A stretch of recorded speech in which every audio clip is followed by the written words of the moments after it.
ઉત્તરાયણનો ડે 1 અને ચાલો જમવા. હવે કંઈક ઠંડુ થઈ જાય. Background music removed. તમારી ઉત્તરાયણ કેવી રહી?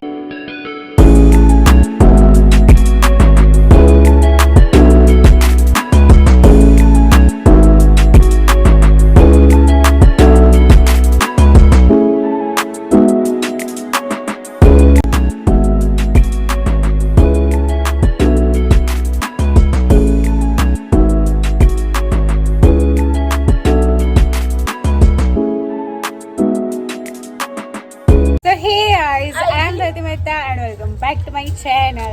તો આજે છે ઉત્તરાયણનો ડે 1 અને પવન તો સારો છે, 4:30 થઈ રહ્યા છે. ઓકે, તો આજે શું કરીએ છીએ? આજ તો કે શું ખાઈએ, શું પીએ, કેટલા પતંગ કાપ્યા, કેટલા સગાય, એ બધા બાબતે. પણ મારા નક્ષુએ અત્યાર સુધીમાં 4 પતંગ કાપ્યા છે. સો યે શું કેટલી પતંગ કાપી તે હે? 4 કાપી. બહુ પાડી દી. યસ. કેવી રીતે?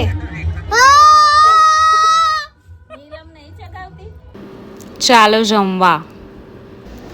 હવે અમે જમીને ધાબા ઉપર ફરીથી પતંગ ચગાવવા આવી ગયા છે અને અહીંયા હું ફિરકી પકડી રહી છું અને પતંગ બી ચગાવી રહી છું બિકોઝ મમ્મીને મામાનો કોલ આવે છે અને ધ્રુવી વિડીયોઝ ઉતારી રહી છે. હવે નક્ષુનો વારો. એને ભાઈ ચગાવીને આપવો પડે છે. અહીંયા એ ઢીલ છોડી રહ્યો છે અને આ બધું પત્યા પછી ચાલો કંઈક ઠંડુ થઈ જાય, ઠંડુ પીણું અને આઈસ્ક્રીમ. હવે મમ્મી ચગાવી રહ્યા છે અને નક્ષ ફિરકી પકડી છે અને ધ્રુવી બૂમો પાડતી હશે. અહીંયા જો હવે એને કેપ્ચર કરું. યે ધ્રુવી બૂમો પાડે છે અને બસ આવી રીતે મારા પપ્પાને રજા નથી મળી તો પછી એમને પણ મિસ કરી રહ્યા છે અમે. બટ અમારા નક્ષુ માટે અમારે બધાએ તો પતંગ ચગાવવી જ પડે, નહીં તો એ પાછો રડવા લાગે. અને અહીંયા બેકગ્રાઉન્ડ મ્યુઝિક કેમ મેં બંધ રાખ્યું છે અને મારો વોઇસ ઓવર કરું છું બિકોઝ અહીંયા છે ને કોપીરાઇટ લાગી જશે. બિકોઝ તમે જાણો જ છો જે બી યુટ્યુબમાં વિડીયોઝ આવી રીતે બનાવતા હોય, વ્લોગ બનાવતા હોય.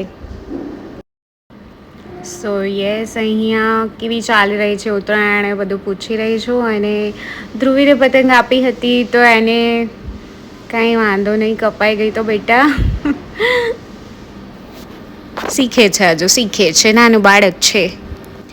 એ પછી હવે આ પ્રીટી બલૂન્સ જોડે અમે બધા ફોટોઝ ક્લિક કરાવી રહ્યા છે અને હવા બી મસ્ત ચાલી રહી છે. અત્યારે 7 વાગી ગયા છે અને અમે લોકો નીચે આવી ગયા છે.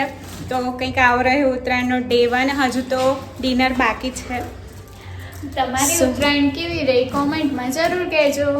હા, અને અમારું એક જે ફુગાનું જૂથ છે એનું ગેસ જતો રહ્યો છે અને જે બીજું છે એ 2 બિચારા ઉપર છે. એના જોડે આજે બી ફોટોઝ પડાયા, ક્લિક કર્યા અને કાલે બી કરીશું. શું કેવું નક્ષું? યો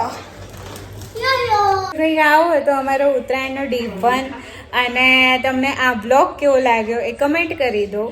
અને આવા જ બ્લોગ્સ જોવા માટે મારી ચેનલને સબસ્ક્રાઈબ કરી દો. Do like, comment, share and subscribe my channel. Har Har Mahadev.